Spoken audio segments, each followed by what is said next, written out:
ఒకసారి చూద్దాం, చూడండి ఒకసారి ఆదికాండానికి వెళ్దాం, 25వ అధ్యాయంకి వెళ్దాం. యాషావు యాకోబు గురించి ఆదికాండం 25-29 నుంచి. చాలు ఇక్కడ గమనించండి, ఇక్కడ ఇద్దరు వ్యక్తులు చూస్తున్నాం. ఇద్దరు కూడా మన భాషలో చెప్పండి, ఇద్దరు క్రిస్టియన్స్ అని చెప్పచ్చు. ఇద్దరు క్రిస్టియన్సే.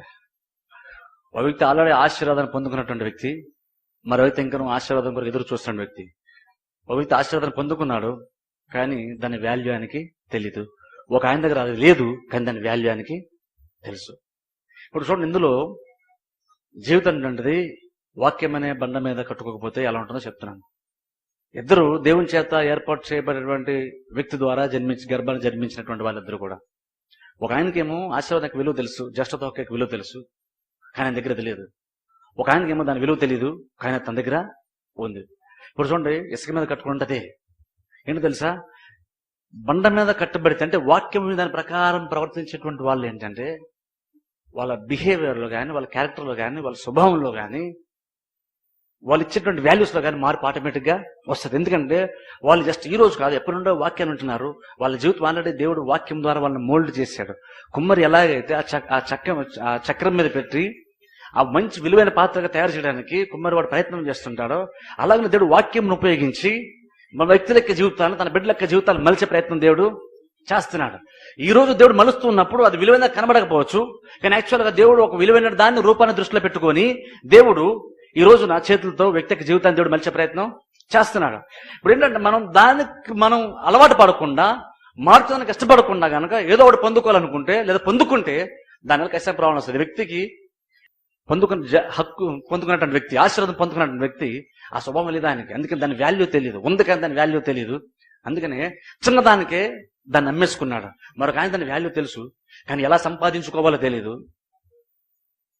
మోసపూరితంగా దాన్ని సంపాదించుకోవాలని చూశాడు. ఇద్దరు బిలీవర్సే. అందుకని చూడండి, ఫస్ట్ మనం ఏముండాలని తెలుసా, అని ఫస్ట్ ఏంటంటే మన జీవితం ఫస్ట్ కరెక్ట్గా ఉండాలి. ఈ వ్యక్తి యేసు యొక్క జీవితం కరెక్ట్గా ఉంటే దాని వాల్యూ తెలిసి ఉండేది, జాగ్రత్తగా ఉండేవాడు. రెండో వాడు ఏంటంటే దాని వాల్యూ తెలుసు, కానీ ఎలా సంపాదించుకోవాలో తెలియదు. మంచి ఆలోచన లేదు, మంచి ప్రవర్తన లేదు. ఏదో రకంగా దాన్ని సంపాదించుకోవాలి, ఏదో రకంగా పైకి రావాలి, ఏదో రకంగా ఆశీర్వదింపడాలి, ఏదో రకంగా 10 మంది దాన్ని చూపించుకోవాలి. కాబట్టి ఏదో రకంగా చేద్దాం. దేవుడు ఏదో రకంగా దేవుడు దాన్ని ఇష్టపడలేదు. దేవుడు అన్నాడు, ఈయన మాటలు విని వాడు చొప్పున చేయ ప్రతి వాడును. జస్ట్ ఒకసారి ఆలోచించండి, ఇద్దరు వ్యక్తులు కనుక వాళ్ళ జీవితాన్ని చక్కగా దేవుని చేతుల్లో పెట్టే వాళ్ళు మలుచుకుని ఉంటే అవతల జ్యేష్ఠ తక్కువ ఆయన పోగొట్టినవాడే కాదు.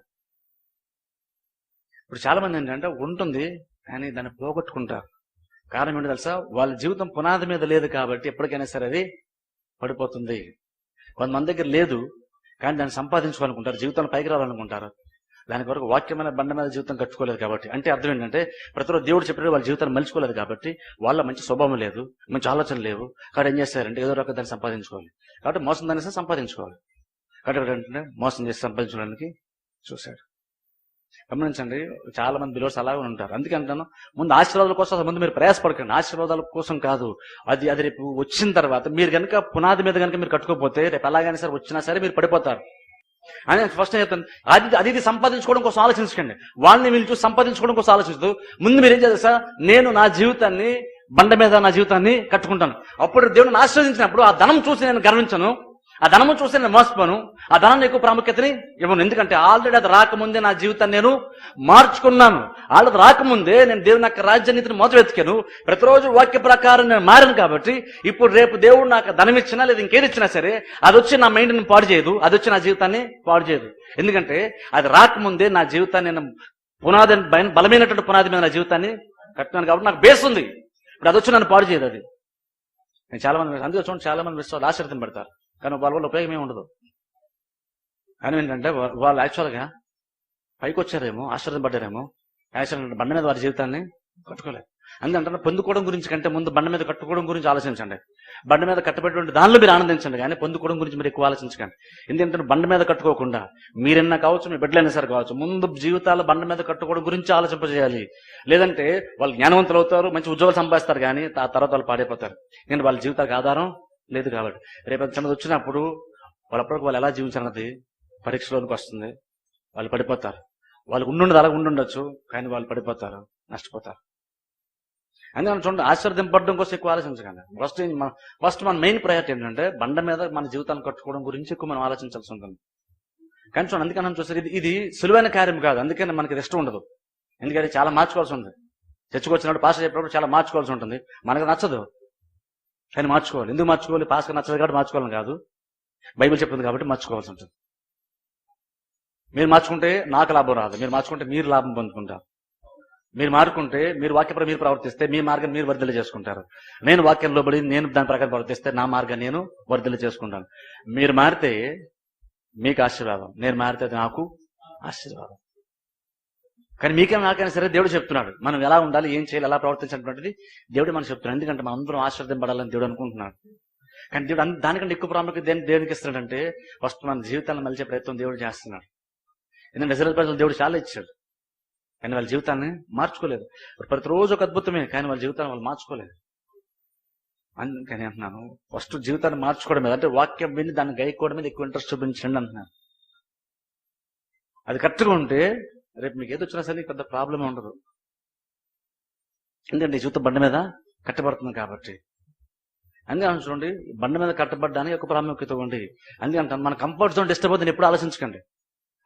ఏంటంటే మనం ఏంటంటే అందులో కూడా సుఖాన్ని కోరుకుంటున్నాం. స్కూల్కి వెళ్ళినప్పుడు స్కూల్లో పిల్లలు కూడా సుఖాన్ని కోరుకుంటున్నాం. అందుకని చూడండి, ఈ రోజులో టీచర్స్ పిల్లల్ని కొట్టరు.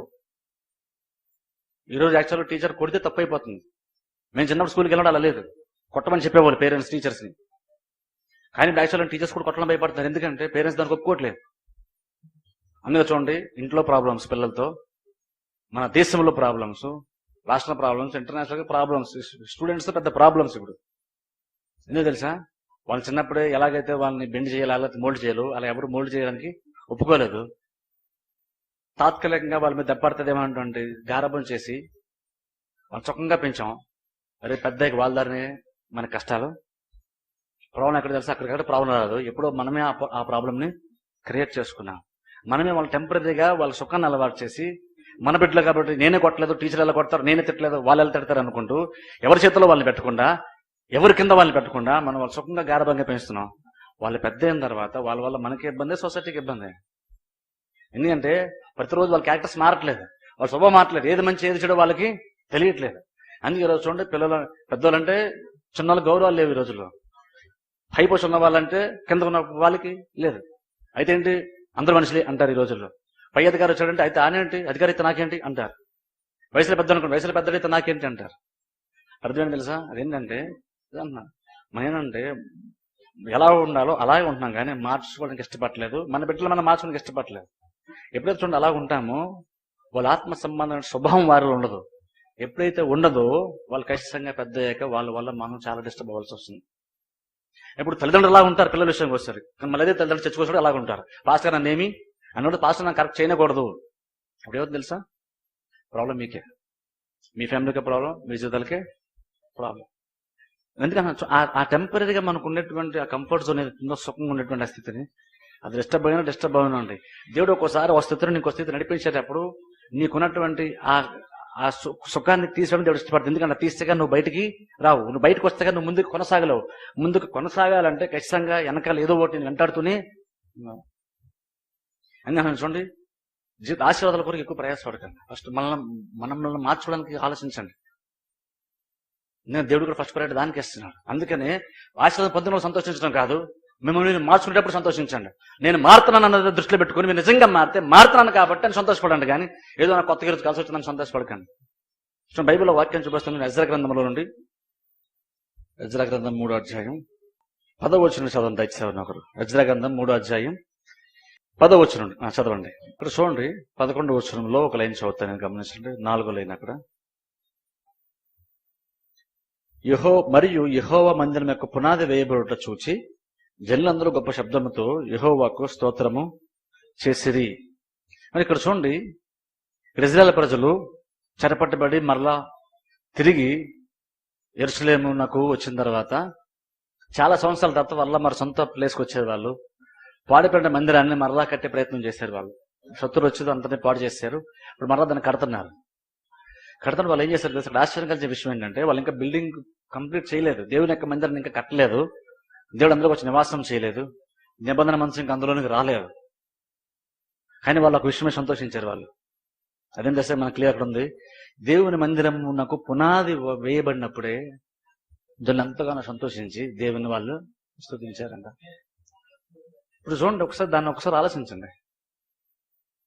ఈ రోజుల్లో మనము ఇంటికి పునాది వేసిన ఎవరు పెద్ద పార్టీ ఇచ్చుకోం.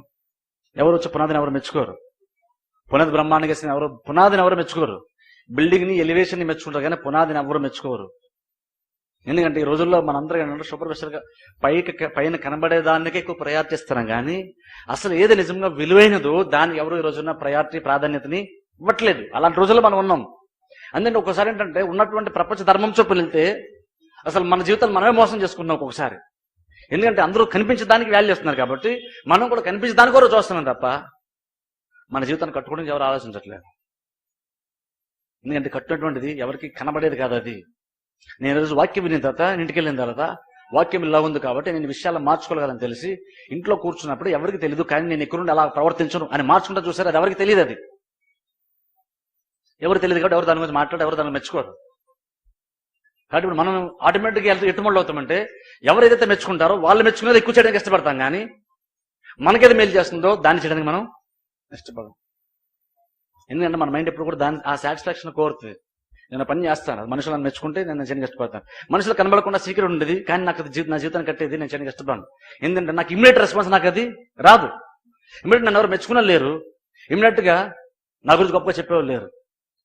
కానీ ఏమవుతుంది తెలుసా, అది యాక్చువల్గా నా జీవితం ఇంకా పైకి లేవటానికి అది గట్టి పునాది నాకు అది ఏర్పరుస్తుంది. వాక్య ప్రకారం ప్రవర్తించేటువంటి జీవితం ఏదవుతుందో ఇది ఎవరు పెద్దగా మెచ్చుకునే కార్యం కాదు. నువ్వు వాక్య ప్రకారం ప్రవర్తిస్తే ఎవరు మెచ్చుకోవాలి ఇప్పుడు అనుకోండి. ఎందుకంటే ఎవరు మెచ్చుకోవడం చేయట్లేదు, ఎవరికి లాభం కాదు వాళ్ళు మెచ్చుకోవాలి కాదు. ఎవరు మెచ్చుకున్నా మెచ్చుకోకపోయినా నీ జీవితం ఉంటుంటది. రేపు ఒకవేళ కానీ కష్టం కానీ ఇబ్బంది కానీ అల్లలొచ్చుకుంటున్నా సరే నిలబడేటట్టు ఉండాలనుకుంటే నువ్వు నీ పునాదిని గట్టిగా వేసుకోవాల్సి ఉంటుంది. అది నీ రెస్పాన్సిబిలిటీ. కాబట్టి నీ పని నువ్వు చేసుకున్నప్పుడు నీ జీవితంలో కట్టినప్పుడు ఎవరో మెచ్చుకోవాలనుకోకండి. ఇంకా నువ్వు కట్టినది యాక్చువల్గా నీ జీవితాన్ని కట్టుకుంటున్నావు, ఎవరో జీవితాలు కాదు. అందుకనే అక్కడ ఎవరో మనం ఇంప్రెస్ చేయడం మనం ట్రై చేయట్లేదు, లేదా మనం చేసిన కార్యాలను బట్టి ఎవరో మనం మెచ్చుకోవడం కోసం మనం చేయట్లేదు. నేను చేస్తానంటే వాక్యం లోబడుతున్నప్పుడు నా జీవితాన్ని నేను జస్ట్ కట్టుకున్నాను అంతే. నా జీవితాన్ని కట్టుకున్నాను. వాక్య ప్రకారం ప్రవర్తిస్తానంటే నేనేదో దేవుడికి ఫేవర్ చేయట్లేదు, వాక్యం నేను లోబడుతుంటే నేనేదో మీకు కూడా నేను ఫేవర్ చేయట్లేదు. నేను వాక్యానికి లోబడి పనిని చేస్తానంటే అర్థం ఏంటంటే నేను నాకు ఫేవర్ చేసుకుంటున్నాను. వాక్యం లోబడతాను కాబట్టి దేవుడు ఏదో దాన్ని మానేసి దేవుడు ఏది కావాలన్నా అది చేస్తున్నప్పుడు నా జీవితాన్ని నేను పునాది చేసుకుంటున్నాను. అది ఎవరికి కనబడదు కానీ అదే చాలా ప్రాముఖ్యం. ఏది కనబడుతుందో తెలుసా, అలా కొంతకాలం గడిచిన తర్వాత ఇబ్బందులు వస్తాయి చూస్తారు, అల్లొచ్చి కొడతాయి, గాలి విసిరి ఆ ఇంటిని కొడుతుంది. కొట్టినప్పుడు ఒక ఇల్లు పడిపోతుంది, ఒక ఇల్లు నిలబడి ఉంటుంది. చూడండి, నువ్వు వాక్యాన్ని విని కూడా నువ్వు పునాది మీద కట్టుకుని అనుకుంటూ అపోహలో పడి నువ్వు ప్రవర్తిస్తుంటే క్రైస్తవులు ఏం చెప్పారంటే మత్తయి సువార్త 7వ అధ్యాయంలో దాని పాటు గొప్పది. దాని పాటు గొప్పది అంటే అది గొప్పగా కట్టబడినట్లు కనబడి ఉండొచ్చు కానీ పడిపోయిన చాలా భయంకరంగా పడిపోతుంది అంటారు.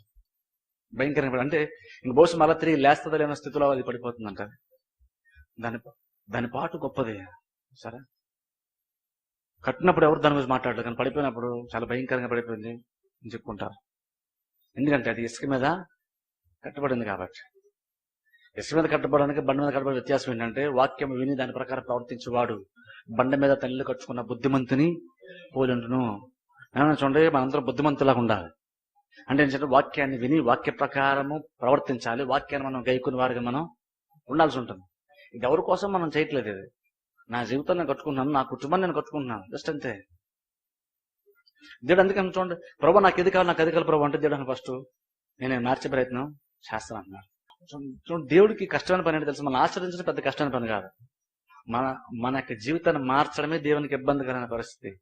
దేవుడు ఇజ్రాయెల్ ప్రజలతో 40 సంవత్సరాలు ట్రై చేశాడు కానీ వాళ్ళు మారలేదు, అక్కడే అంతమైపోయారు. అలాగే దేవుడు మనల్ని కూడా చాలా ట్రై చేస్తున్నాడు. మన సంఘంలో చాలా మంది ట్రై చేస్తున్నాడు సంవత్సరాల తరబడి, కానీ మనం మారట్లేదు. అలాగే ఉంటున్నాం. దేవుడు ఫస్ట్ మార్చి దేవుడు అంటున్నాడు జస్ట్ నువ్వు అందరూ మార్చుకుని ఆశ్రయిస్తాను దేవుడు చెప్తున్నాడు. కానీ మనం దేవుడు ఇంకా మనలో పనిచేయడం ట్రై చేస్తున్నాడు కానీ మనం మాత్రం ఉంటుంది. దేవుడు మాట్లాడుతున్నాడు, మారుతు పరిస్థితి వింటున్నాం కానీ దాన్ని మార్చుకునే ప్రయత్నం మనం చేయట్లేదు. అక్కడే అలా ఉండిపోతున్నాం. దేవుడు కష్టపడుతున్నాడు మనల్ని మార్చడానికి. అనుకుంటే దేవుడు మనల్ని అంగీకరిస్తాను అనుకుంటున్నాం. మనం గమనించండి, వాక్యం ఎందుకు వస్తుందో గమనించండి. దేవుడు నీ జీవితాన్ని వాక్యం ఇస్తున్నాడంటే అది అర్థం ఏంటంటే నీ జీవితానికి ఒక ఆధారాన్ని దేవుడు ఇస్తున్నాడు. అందుకని వాక్యం తక్కువ అంచనా ఏదంటున్నాను నేను కష్టపడతాను కాబట్టి వాక్యం తక్కువ అంచనా చెప్పట్లేదు. వాక్యం చీపుగా చూడదు అనేది అది నాకు ఉపయోగపడతాను కాదు, మీకు ఉపయోగపడుతుంది. కాబట్టి మీకు ఉపయోగపడే దాన్ని ఎప్పుడు కూడా తృణీకరించకండి. మిమ్మల్ని తృణీకరిస్తే రేపు మీరు పడిపోవడానికి మిమ్మల్ని చూసి నవ్వుతుంది.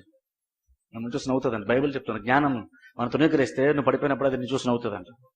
ఇంకా చూడండి, ఇది ప్రతిరోజు కొంచెం కొంచెం చేసుకోవాల్సిన కార్యం, ప్రతిరోజు కొంచెం కొంచెం మార్చుకోవాల్సిన కార్యం. కొంచెం కొంచెం అంటే కొంచెం మార్చుకోమని చెప్పట్లేదు నేను. ఏదైతే విన్నామో విన్న దాన్ని వెంటనే దాన్ని మనం పాటించాలి. దాన్ని పాటిస్తున్నప్పుడు నేను నా జీవితాన్ని మలుచుకుంటున్నాను. అది ఇబ్బందికరమైన పరిస్థితే, కొంచెం కష్టమే. ఇప్పుడు కూడా సడన్ గా చర్చ రాగానే సడన్ గా చర్చకొచ్చి నేను ఏదో ఎక్స్పెక్ట్ చేసి చర్చకొచ్చినప్పుడు సడన్ గా వాక్యం ద్వారా అన్నప్పుడు నేను విషయాలు మారాలన్నప్పుడు తెలిసింది, మనకు అర్థమైంది. కానీ మనసుని ఇష్టపడడం కష్టమైతే ఇబ్బంది. ఎందుకంటే మన ప్రాచీన స్వభావం అక్కడ బయట లేస్తుంది. నవీన స్వభావాన్ని ధరించుకుని దేవుడు చెప్తున్నాడు. కానీ ఏంటంటే ప్రాచీన స్వభావం ఏంటంటే ఆ నవీన స్వభావాన్ని ధరించుకునివ్వదు, మనకు అది ఇబ్బంది కలిగిస్తుంది. ఆ ఇబ్బంది, ఆ అసౌకర్యాన్ని మనం ఫేస్ చేయడానికి, దాని ఎక్స్పీరియన్స్కి ఇష్టపడడం. నువ్వు ఇలా చిన్న చిన్న అసౌకర్యాలను కనుక నువ్వు తృణీకరిస్తూ మొదలు పెడితే ఓ రోజు నీ పాటు చాలా గొప్పగా ఉంటుంది. గొప్పగా నివరిస్తున్నప్పుడు పడిపోవడం గురించి దేవుడు గొప్పగా చెప్పాడు అక్కడ, ఎస్సీ మీద కట్టబడిన గృహాన్ని. ఇంకా చూడండి, అందుకని మెయిన్ ఏదో గ్రహించండి, మన జీవితాలకు మెయిన్ ఏదో గ్రహించండి. పునాది కట్టుకోవాలి. ఇంకా వెంటనే బిల్డింగ్ పైకి లేపడం గురించి ఆలోచించకండి, ఇంకా అది చెడు గురించి ఆలోచించండి. ఫస్ట్ పునాది వేసుకోండి. నీ జీవితం మారితే ఆటోమేటిక్ గా దేవుడు నీకు ఏదైనా సరే దేవుడు నీకు ఇస్తాడు. ఎందుకంటే నువ్వు రేపు దాన్ని మిస్యూజ్ చేయవు కాబట్టి. ఫస్ట్ నీలో సరైన స్థితి లేదనుకో, నువ్వు రేపు నీకు ఎంత పెద్దది ఇచ్చినా నువ్వు దాన్ని మిస్యూజ్ చేస్తావు. మిస్యూజ్ చేసినప్పుడు దానివల్ల ఎవరికి ఉపయోగం ఉండదు, నీకు ఇబ్బందికర పరిస్థితులు. ఇంకా గమనించండి, వాక్యాన్ని వినడమే కాదు, వినడానికి వస్తున్నాం బాగానే ఉంది, విన్నప్పుడు బాగానే ఉంటుంది. కానీ ఇంటికి వెళ్ళిన తర్వాత అసలైన కార్యం అక్కడే ఉంది. ఏమేమి తెలుసుకోవాలి, ఏమేమి మార్చుకోవాలని తెలుసుకుని ఇక్కడ వస్తున్నాం అంతే. చర్చలో కూర్చొని మార్చుకునేది ఏం లేదు. చర్చలో కూర్చొని వింటున్నాం, ఆలోచిస్తున్నాం, ఏం మార్చుకుని దేవుడు మన కళ్ళ ముందు కట్టి చూపిస్తున్నాడు. ఈ అద్దం ముందు నిలబడుతున్నాం, చూసుకున్నాం, ఏ విషయాలు మారా చూసుకున్నాం, ఇంటికి వెళ్ళి మళ్ళీ మర్చిపోతున్నాం. మనం ఏం తెలుసా, మళ్ళీ మనం మోసపరుచుకుంటున్నాం. ఎప్పటివరకంటే ఓ రోజు గాలి అలలు వచ్చి కొట్టినప్పుడు నువ్వు దేని మీద కట్టుకున్నావో ఆ టైంలో తెలిసిపోతుంది. అందుకని చూసారా, నువ్వు కనుక కరెక్ట్గా ప్రతిరోజు వాక్య ప్రకారం ప్రవర్తిస్తే ఎంత పెద్ద అలలు వచ్చినా సరే అలలు నేనేం చేయవు. అలలు వచ్చి కొడతాయి. బండ మీద కట్టబడిన అల్లలు ఇష్టపడతాడని చెప్పను. అల్లు వచ్చి కొడుతున్నప్పుడు అది ఇబ్బందికరంగా ఫీల్ అవుతాడు, అది అసౌకర్యంగా ఫీల్ అవుతాడు. అల్లు వచ్చి కొడితే ఎవరికి ఇష్టం ఉండదు. నేను వాక్య ప్రకారం ప్రవర్తించి బండ మీద నా జీవితం కట్టినప్పుడు అల్లు వచ్చి కొడితే నేను సుఖంగా నేను చెప్పను. నాకు నిజంగా అది ఇబ్బంది కలిగిస్తుంది. నేను వాక్య ప్రకారం ప్రవర్తిస్తున్నప్పుడు నాకు కష్టాలు వచ్చినప్పుడు, ఇబ్బందులు వచ్చినప్పుడు నాకు ఇబ్బంది, అది నాకేం నెమ్మది రాదు. అది కానీ అవన్నీ వెళ్ళిపోయిన తర్వాత కూడా నేను ఇంకా నిలిచే ఉంటాను. దానికోసమే బండ మీద నా జీవితాన్ని కట్టుకుంటాను. అల్లొచ్చి కొట్టే సార్ నాకేమవుతుంది, నేను ఎంతమందిలో హ్యాపీగా ఉంటాను. అది బండ మీద కట్టుబడితే నేను కష్టం వచ్చేస్తే నువ్వు హ్యాపీగా ఉంటాను చెప్పట్లేదు. అది నీకేం ఎంజాయ్మెంట్ నవ్వదు. అల్లొచ్చి కొడుతున్నప్పుడు అదే నీకు సుఖంగా ఉండదు. ఇప్పుడు అదంతా వచ్చి వెళ్ళిపోయిన తర్వాత అప్పుడు నీ ప్రాణం హాయిగా నెమ్మదిగా ఉంటుంది. ఎందుకంటే పక్కన పడిపోయింది, నేను మాత్రం నిలబడే ఉంది. అక్కడ తెలిసిపోతుంది. చర్చిలో కూర్చొని అప్పటికు అన్ని సంవత్సరాల పాటు కూర్చొని వాక్యం విని మర్చిపోయే వాళ్ళకి, వాక్యం విని దాని ప్రకారం ప్రవర్తించే వాళ్ళకి అక్కడ వ్యత్యాసం తెలిసిపోతుంది. చూడండి, ఊరు చర్చకొచ్చి కూర్చొని వాక్యం ఉండడం కోసమే వస్తే జస్ట్ వాక్యం విన్న వరకే పెట్టుకుంటే మీరు వేస్ట్ రావడం వల్ల ఉపయోగం లేదు. ఎందుకంటే మీ జీవితం ఎప్పుడు పడిపోతుందో తెలియదు. ఎప్పుడు కష్టం వస్తే మీరు పడిపోతారో వెనక్కి వెళ్ళిపోతారో తెలియని పరిస్థితి. ఏ చిన్న దోషం తట్టుకునే పరిస్థితి, ఏ చిన్న అసౌకర్యం వచ్చినా సరే దాన్ని రిసీవ్ చేసుకొని దాన్ని జయించి దేవుళ్ళు కొనసాగేటువంటి స్థితి మనకు ఉండదు. కానీ ఎప్పటికప్పుడే దేవుడు మోల్డ్ చేస్తున్నప్పుడు, దేవుడు అంచె వేస్తున్నప్పుడు, దేవుడు మళ్ళీ మలిచే ప్రయత్నం చేస్తున్నప్పుడు మోల్డ్ అయితే నువ్వు యాక్చువల్ దేవుని చేతులు ఉన్నావు కాబట్టి దేవుడు ఎలా మోల్డ్ చేసినా సరే మోల్డ్ చేయబడుతున్నప్పుడు అది ఇబ్బందికరంగా అనిపిస్తుందేమో, కానీ ఒక్కసారి ఆ ప్రాసెస్ కంప్లీట్ అయిన తర్వాత చూడండి నీకే వాల్యూ పెరుగుతుంది. మోల్డ్ చేసేటువంటి ప్రాసెస్ ఎవరికి ఇష్టం ఉండదు, కానీ ఏమవుతుంది తెలుసా, అదంతా జరిగిపోయిన తర్వాత నా జీవితానికి వాల్యూ పెరుగుతుంది. మోల్డ్ చేస్తున్నంతసేపు నాకు ఇబ్బందే, కానీ దేవుడు కంప్లీట్ చేసిన తర్వాత నేను ఎంత మోల్డ్ చేసి అంత మోల్డ్ చేశాను అని దేవుడు ఒకసారి చెప్పి నేను పక్కన పెట్టిన తర్వాత నా జీవితానికి వాల్యూ పెరుగుతుంది. అది కోరుకోండి. రాజవారిగా నన్ను ఎవరేమనకూడదు, నన్ను ఎవరు కరెక్ట్ చేయకూడదు, నేను ఎలాగ ఉంటాను, నాకు ఇది అలవాటు, ఆ రకమైనటువంటి ఆలోచన వదిలేదు. ఎందుకంటే అది ఆ రకం సుఖం మిమ్మల్ని పాడు చేస్తారు. అది మన బిడ్డలు వచ్చిన ఒకసారి పాడు చేస్తున్న మనకు తెలుసు. వాళ్ళు స్కూల్లో జాయిన్ చేస్తే వాళ్ళు స్కూల్కి వెళ్ళేస్తుంటారు. స్టార్టింగ్ డేస్ లో వాళ్ళు ఏడుస్తారు, అయినా సరే మనం పంపిస్తాం వాళ్ళ స్కూల్కి. ఎందుకని తెలుసు ఈ తాత్కాలిక ఇబ్బంది కలుగుతుంది కానీ రేపు పెద్ద అయ్యాక వాళ్ళకే విషయం అర్థమవుతుంది. పిల్లల గురించి తల్లిదండ్రులకి ఆ విషయం అర్థమవుతుంది, కానీ తల్లిదండ్రులకి చర్చకొచ్చినప్పుడు ఆ విషయం అర్థం కాదు. ఆలోచించండి, ఎప్పుడైనా సరే మీకు కొంచెం అసౌకర్యం అనిపించినా సరే, వాక్య ప్రకారం ప్రవర్తించే విషయంలో మీకు ఇబ్బంది అనిపించినా సరే, అది చేస్తున్న ఒకటే గుర్తుపెట్టుకోండి. నేను ఇప్పుడు కష్టపడుతున్నానేమో, నేను ఇప్పుడు ఇబ్బంది పడుతున్నానేమో, మార్చుకోవడానికి నేను కష్టపడాల్సి వస్తుందేమో, నేను కొన్ని అలవాటు చేస్తున్నా నాకు ఇబ్బందికరంగా అనిపిస్తుందేమో, కానీ ఈ రోజు నేను కష్టపడితే రేపు టైం వచ్చిన నేను ఖచ్చితంగా సుఖపడతాను. ఈ రోజు నేను దేవుడు మలుస్తున్నప్పుడు నేను మలచబడితే, నేను మోల్డ్ అయితే, ఓ రోజు వచ్చినప్పుడు నా జీవితానికి వాల్యూ పెరుగుతుంది. ఆ దృష్టిలో పెట్టుకుంటే ఈ రోజు మారడానికి ఇష్టపడతాం. ఎంతగా నన్ను నేను మలుచుకొని వాక్య ప్రకారం ప్రవర్తించి బండ మీద నా జీవితాన్ని కట్టుకుంటాను, అంతగా నేను బాధపడతాను. రేపు వచ్చి అల్లొచ్చి నన్ను కొట్టినప్పటికీ కూడా నేను భయపడను, పడిపోతానే నన్ను. ఎందుకంటే బిల్డింగ్ కట్టకపోయిపోయే పునాది ఎంత బలంగా వేస్తావు నాకు ఆల్రెడీ తెలుసు. నేను దేని మీద నా జీవితాన్ని బేస్ చేసుకుని నాకు తెలుసు. కాబట్టి రేపు ఏది వచ్చినా సరే అది నన్ను ఏమీ చేయలేదు. అది నన్ను వచ్చినట్టు నాకు ఇబ్బంది కలిగిస్తుందేమో, కానీ అది ఏ ఉద్దేశంతో వచ్చిందో అది మాత్రం నెరవేరదు. అది గమనించండి, మీకు వచ్చే ఇబ్బందులు కానీ శోధనలు కానీ ఏదన్నా సరే మీరు దేని మీద కట్టబడుతున్నారు అన్నది పరీక్షించబడటానికే కానీ బిల్డింగ్ ని పరీక్షించడానికి కాదు. మీరు కదిలిపోతున్నారు అనుకోండి, వెంటనే మీరు విషయం తెలుసుకోండి. కదిలిపోతున్నారు అంటే అలలు పెద్దవి కాబట్టి కదిలిపోతున్నారని కాదు, మీ పునాది బలహీనంగా ఉంది కాబట్టి మీరు కదిలిపోతున్నారు. మరలా మీరు వెనక్కి వెళ్ళి మీ పునాదిని బలపరుచుకోవాలి. ఎప్పుడైతే చిన్న కష్టానికే మీరు కదిలిపోతున్నారో, చిన్న ఇబ్బందిని మీరు ఫేస్ చేయలేకపోతున్నారో, దాని అర్థం ఏంటంటే మీరు వాక్య ప్రకారం పరిపూర్ణంగా మీరు ప్రవర్తించటం అర్థం. మీ పునాది గట్టిగా లేదు. ఇప్పుడు నేను ఏం చేద్దా, మళ్ళీ వెనక్కి వెళ్ళి ఒకసారి పైన కట్టబడ్డ గురించి ఆలోచించడం మానేసి, ఎలివేషన్స్ గురించి ఆలోచించడం మానేసి మళ్ళీ వెనక్కి వెళ్ళి పునాది గురించి ఆలోచించాలి. ఎప్పుడైతే మీరు ఇబ్బంది పడిపోతున్నారో, శ్రమలు వచ్చినప్పుడు మరి అర్థం ఏంటంటే వెంటనే మీరు ఏం గ్రహించాలంటే నేను వాక్య ప్రకారం నేను బహుశా ఎక్కడో నేను కొన్ని విషయాలు మిస్ అయ్యానేమో అని మరలా వెనక్కి వెళ్ళి ఆలోచించుకొని వాటిని మలుచుకున్నప్పుడల్లా ఏం చెప్తుందంటే మీ పునాదిని బలపరుచుకుంటున్నారు. ఎంత బలపరుచుకుంటారు రేపు ఇప్పుడు వచ్చినా సరే మిమ్మల్ని ఏమీ చేయదు. వాళ్ళు పడిపోతారు, దాన్ని పాటు గొప్పది. కానీ ఈయన మాటలు వినవాడు చెప్పులు చే ప్రతివాడు బండ మీద తల్లు కట్టుకున్న బుద్ధిమంతుని పోరుండ్రు. వాన కురిసెను, వరద వచ్చి గాలి విసిరి ఇంటిని కొట్టాను కానీ అది పడలేదు. ఎందుకంటే వాక్యం అనేటువంటి బండ మీద ఆ గృహము కట్టబడింది. దేవుడు దాని మీద ఇంట్రెస్ట్ చూపిస్తున్నాడు. తాత్కాలికంగా అందుకు వచ్చి ఆశీర్వాదాల కోసం ఆలోచించకండి. ముందు మీ స్వభావం, మీ క్యారెక్టర్ని మార్చుకుని ట్రై చేయండి, మీ నేచర్ని మార్చుకుని ప్రయత్నం చేయండి. ఎందుకంటే అది కరెక్ట్గా మారితే మిగిలిన దేవుడు ఆటోమేటిక్గా ఇస్తాడు. అది ఇవ్వడానికి దేవుడు కష్టపడ్డు, అది ఎందుకంటే దానికి అభ్యంతరం ఏమీ లేదు. కానీ మనల్ని మార్చేటప్పుడే మనమే దేవునికి అభ్యంతరం చెప్తున్నాం. అందుకని ఆలోచించండి, దేవుని చేతిలో దేవుడు మనకు మంచి కాపరి, మంచి కుమ్మరి. మనం నేను కన్నా నా చేతి తీసుకుని ఎవరి చేతిలో పెట్టాలంటే ఎవరో మనిషి చేతిలో పెట్టడం నాకు ఇష్టం లేదు, దేవుని చేతిలో పెట్టడానికి ఇష్టపడుతున్నాను.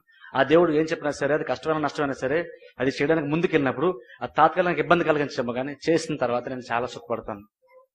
చేయక ముందు కంటే నేను చేసిన తర్వాత నా జీవితానికి వాల్యూ పెరుగుతుంది, అది నాకు తెలుసు.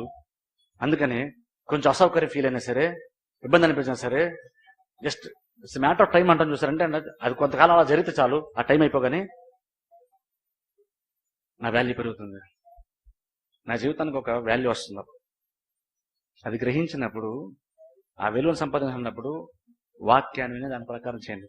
దేవుడు ఇచ్చే ప్రతి మాట ఏంటంటే మన జీవితాన్ని కట్టడానికి, జీవితాన్ని వాల్యూ పెంచడానికే.